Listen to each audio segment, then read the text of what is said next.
আসসালামু আলাইকুম। আশা করছি আপনারা সবাই অনেক অনেক ভালো আছেন। আজকের এই ভিডিওটিতে আমাদের এই বুক অ্যাপ্লিকেশনের জন্য একটা স্প্ল্যাশ স্ক্রিন তৈরি করব। আমরা পূর্বের যে ভিডিওগুলো ছিল সেখান থেকে আমরা টাওয়ার নেভিগেশন তৈরি করেছিলাম।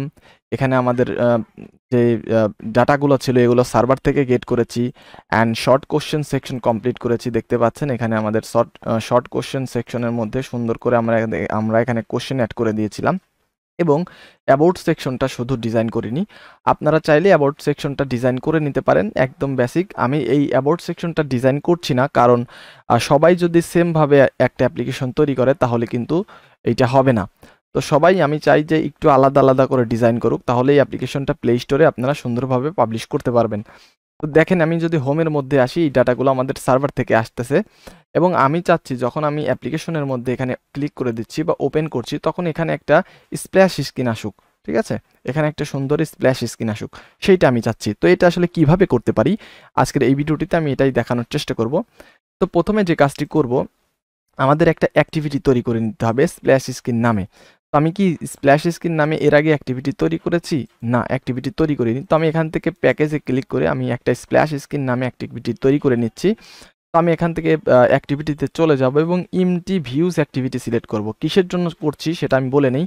আমি এখন অ্যান্ড্রয়েড স্টুডিও যে ভার্সনটি ব্যবহার করছি সেটা হচ্ছে অ্যান্ড্রয়েড স্টুডিও লেটেস্ট ভার্সন। এখানে যদি আপনি একটু করেন, অ্যাবাউটের মধ্যে যদি যাই, তাহলে দেখতে পারবেন অ্যান্ড্রয়েড স্টুডিও ফ্লেমিঙ্গো ভার্সন। আর বর্তমান সময়ে এই ভার্সনটা হচ্ছে লেটেস্ট ভার্সন। তো আমি এইটা ব্যবহার করতেছি। ঠিক আছে, এইটা আমি এখন ব্যবহার করতেছি। তো আপনারা চাইলে যারা অ্যান্ড্রয়েড স্টুডিও এখনও আপডেট করেননি, অবশ্যই চাইলে আপনারা অ্যান্ড্রয়েড স্টুডিও আপডেট করে নিতে পারেন। তো আমি এখান থেকে নিউতে চলে যাব এবং অ্যাক্টিভিটি থেকে আমি এমটি ভিউজ অ্যাক্টিভিটি যেটা আছে এটা সিলেক্ট করে দিচ্ছি এবং অ্যাক্টিভিটির একটা এখানে নাম দিয়ে দিতে পারি, সেটা হচ্ছে splash screen. Splash screen screen splash screen নাম দেওয়ার পর আমি নিচ থেকে এখানে ফিনিশ করে দিচ্ছি। আমাদের তাহলে অ্যাক্টিভিটিটা তৈরি হয়ে যাবে। যখন গ্রিডল সিঙ্ক হবে, অবশ্যই আপনারা চেষ্টা করবেন আপনার পিসিতে যাতে ইন্টারনেট কানেকশন থাকে, আদারওয়াইজ কিন্তু ইরোর চলে আসতে পারে।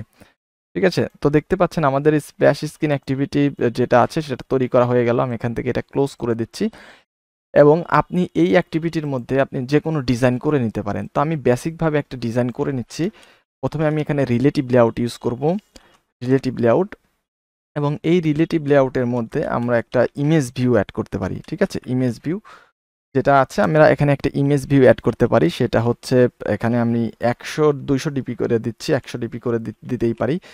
ঠিক আছে, 100 ডিপি করে দিতে পারি। এখানেও আমরা 100 ডিপি করে দেই, 100 ডিপি। তাহলে দেখতে পাচ্ছেন এটা এই জায়গাতে চলে আসছে। তো আমি আরও একটু ভালোভাবে এখানে আপনাদেরকে যদি দেখানোর চেষ্টা করি তাহলে ভালো হবে। দেখতে পাচ্ছেন এখানে চলে আসলো।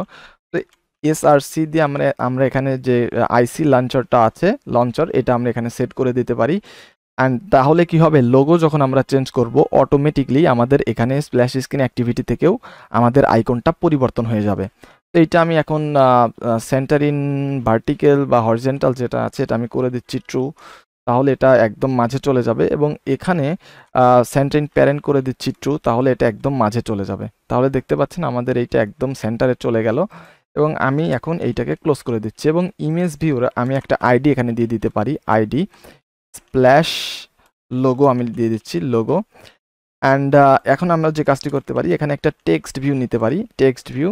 এখানে ম্যাচ প্যারেন্ট র্যাপ কন্টেন্ট করে দিচ্ছি অ্যান্ড এখানে আমি অ্যাপের নামটাই দিয়ে দিতে পারি, সেটা হচ্ছে টেক্সট হিসেবে।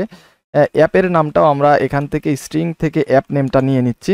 তাহলে কি হবে, আমাদের অ্যাপ্লিকেশনের নামটা যখন আমরা চেঞ্জ করব তখন অটোমেটিক্যালি অ্যাপ্লিকেশনের নামটাও চেঞ্জ হয়ে যাবে। আমাদের এখানে স্প্ল্যাশ স্ক্রিনের মধ্যে এসে আমাদের এটা চেঞ্জ করতে হবে না। তো আমি এখান থেকে গ্র্যাভিটি সেন্টার করে দিচ্ছি এবং টেক্সটের যে সাইজটা আছে, টেক্সট সাইজ, সেটা আমরা একটু বাড়িয়ে দিতে পারি।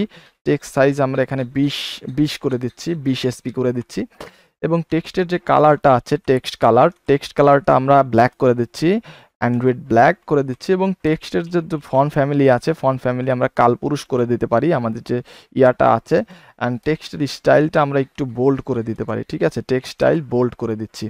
এবং এখন আমরা এইটা তো উপরে আছে, আমরা চাচ্ছি এই আইকনের নিচে আসুক, রাইট? তো আমরা এখানে বিলো লিখে দিচ্ছি, বিলো দিয়ে আমাদের স্প্ল্যাশ স্ক্রিনের যে লোগোটা আছে সেটা দিয়ে দিচ্ছি এবং উপরে একটু আমরা মার্জিন দিয়ে দিতে পারি। ঠিক আছে, মার্জিন টপ যেটা আছে, মার্জিন টপ, এখানে আমরা 20 ডিপির মতো জায়গা আমরা এখানে করে দিতে পারি, 20 ডিপি দিয়ে দিচ্ছি এখানে মার্জিন উপর থেকে। তাহলে আমাদের এটা হয়ে গেল। আমার মনে হয় এইবার ঠিক আছে, রাইট? তো আমাদের এখানে লোগোটা চলে আসলো এবং নিচে আমাদের এইটা চলে আসলো। এইটা আপনাদের মতো করে আরও সুন্দর করে ডিজাইন করে নিতে পারেন।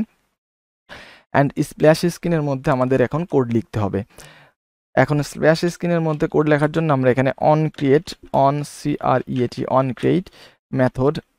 মেথড ইন্ড হিয়ার লিখে দিচ্ছি, ইন্ড হিয়ার। তাহলে আমরা বুঝতে পারবো কোন কোড কোথায় লিখলাম। অ্যান্ড এখানে এসে আমরা পাবলিক ক্লাস লিখে দিচ্ছি, পাবলিক ক্লাস ইন্ড হিয়ার আমি লিখে দিচ্ছি। তাহলে আমাদের পাবলিক ক্লাসটা এখানে ইন্ড হয়ে গেল।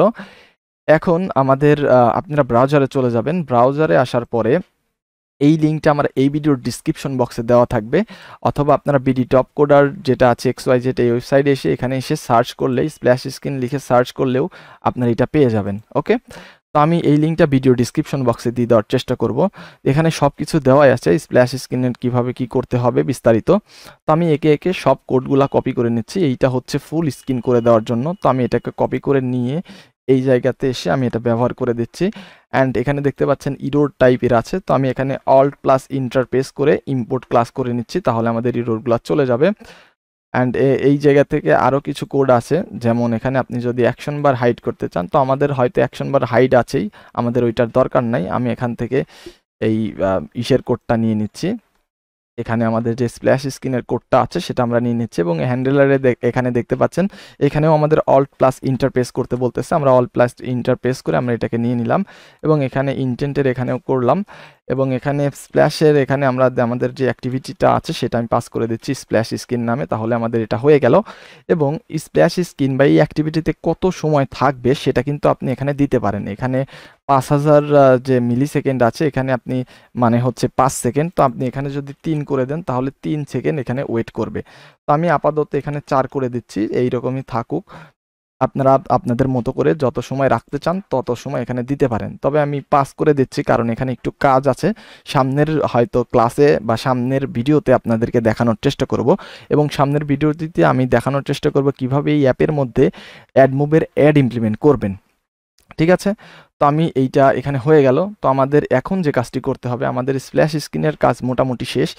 এখন আমাদের এখানে মেনিফিস থেকে অ্যান্ড্রয়েড মেনিফিস যেটা আছে এখানে ওপেন করে নিচ্ছি, এবং এখানে দেখতে পাচ্ছেন আমাদের লঞ্চার যে অ্যাক্টিভিটি আছে এটা হচ্ছে মেইন অ্যাক্টিভিটি। তো আমরা মেইন অ্যাক্টিভিটিকে রিপ্লেস করে এখানে দিয়ে দিব হচ্ছে স্প্ল্যাশ স্ক্রিন অ্যাক্টিভিটি, এবং সবার উপরে দেখতে পাচ্ছেন এখানে স্প্ল্যাশ স্ক্রিন অ্যাক্টিভিটি আছে, এটাকে আমরা রিপ্লেস করে এখানে আমরা দিয়ে দিতে পারি হচ্ছে মেইন অ্যাক্টিভিটি।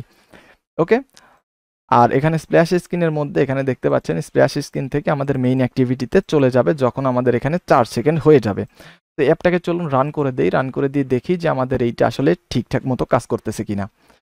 তো দেখতেই পাচ্ছেন নিচে আমাদের গ্রেডেল এখানে হচ্ছে, এটা হয়ে গেছে। এখন এইটা হয়তো ইনস্টল হবে। আমাদের ভার্চুয়াল যে ডিভাইসটা আছে এটা আমাদের এখানে অনলাইনে আসলেই আমাদের এটা কিন্তু হয়ে যাবে। তো আমরা একটু ওয়েট করি, ওয়েট করে দেখি যে এটা আসলে ঠিকঠাক মতো কাজ করছে কিনা।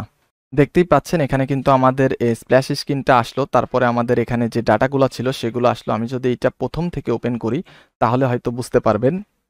দেখতেই পাচ্ছেন এখানে বিডি টপ কোডার যে অ্যাপটা আছে এটা আমি ওপেন করে নিলাম। ওপেন করার পর এখানে আমাদের স্প্ল্যাশ স্ক্রিন আসতেছে, এবং তারপরে আমাদের যে ইয়াটা আছে, আমাদের যে অ্যাপ্লিকেশনের ড্যাশবোর্ডটা আছে, ড্যাশবোর্ডের মধ্যে কিন্তু চলে আসলো।